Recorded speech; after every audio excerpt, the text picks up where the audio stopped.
Where is your counterattack? We are attacking! We are defending! We are counterattacking! Hey everybody, Derek Ritter from Ritterkrieg, and this is post number 127. So first thing I want to tell you is, plead with you, is please subscribe to my YouTube channel. I always forget to tell you, and I think I forgot 126 times. Well, now I'm reminding you, please subscribe. So you'll be the first to see when I put out a new one of these terrific videos. You should hit that button, and we'll have another member. We are not monetized, so I don't do it for any other reason than, just to reach out to you guys, my friends. So, all right. So let's see what we got for post number 127. So we've got Inor, the Player's Guide. Chef Dupont is out. The Pocket Historical Rules are out. There's some new stuff coming. Can't really talk about, but I'll kind of hint at. And we got a couple of puzzles, a puzzle solution and a new puzzle. So let's go to the Inor, the Player's Guide. So this, of course, is Green Hell of Inor, which is a wonderful scenario pack, campaign games that takes place in France in 1940 between the Wehrmacht and the French Army. Now a lot of colonial troops too. It's a really good one. So I know your question is, everybody going, hey, what the heck? Those are Fallschirmjägers, not Wehrmacht. So I go, I know. So I don't exactly know why, but I think there's a campaign game around paratroopers landing and storming one of the forts, either in France or in Belgium. I don't know. How will we know? We're going to have an interview. Our next post is going to have an interview with Xavier, and he's going to explain everything. So, in the meantime, we're going to leave it to the imagination. I know that it's a 56-page book with lots of articles on Inor, on whatever battle this is, and 12 new scenarios, 1 new campaign game. So that should be pretty good. And we're going to try to keep it as affordable as possible. But we'll talk about that in a minute. All right, what else we got? Pocket Historical Rulebook. Well, this is the actual biggest rulebook of them all. This is bigger than the standard rulebook, so really thick. And that's because it has Chapter O, Chapter P, Q, R, T, V, Chapter FB for Festung Budapest, Dinant, Haddon and Flame, Sword and Fire Manila, Drop Zone. In other words, it has all of the campaign game rules in this, plus all of the little minis from the journals. So that's a huge product. Good to have all in one place. So, and yes, it does have the new Chef Dupont rules too. So it is up to date.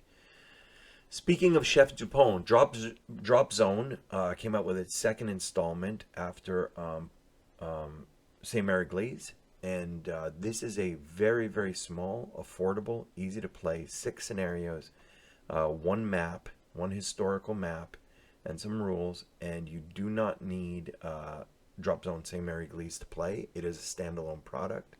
And there is a campaign game. I don't know if I mentioned that. There is a campaign game in there. I have a scouting report, an unboxing. Sorry. I have an unboxing from the scouting report, who do a much better job than I do, so I just said I'd post theirs and not do mine. I haven't even opened mine yet, actually.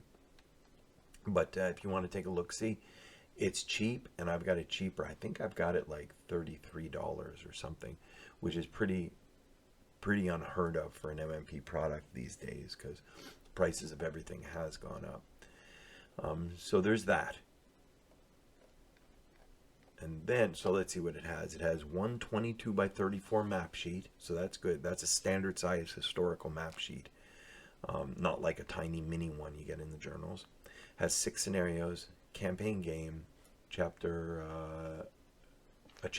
for the rules, and a chapter divider. But you won't need the rules because you're going to pick up the new historical rule book. All right, but if you don't, it comes with the rules. All right, Advancing Fire T, and those are in stock, by the way, so we can ship usually same day. And because it's Oh, I think we're selling them for $30, I believe. And because it hit the $30 mark, it's eligible for free shipping. So just click on that free shipping button. Advancing Fire teaser. Well, there's something coming, and it should be here before Christmas, hopefully by November. I can't say what. Sebi asked me not to say, but I will tell you this. After looking at it, it is better than 45 bowls of cold, icy, wintry, cold bowls of goulash.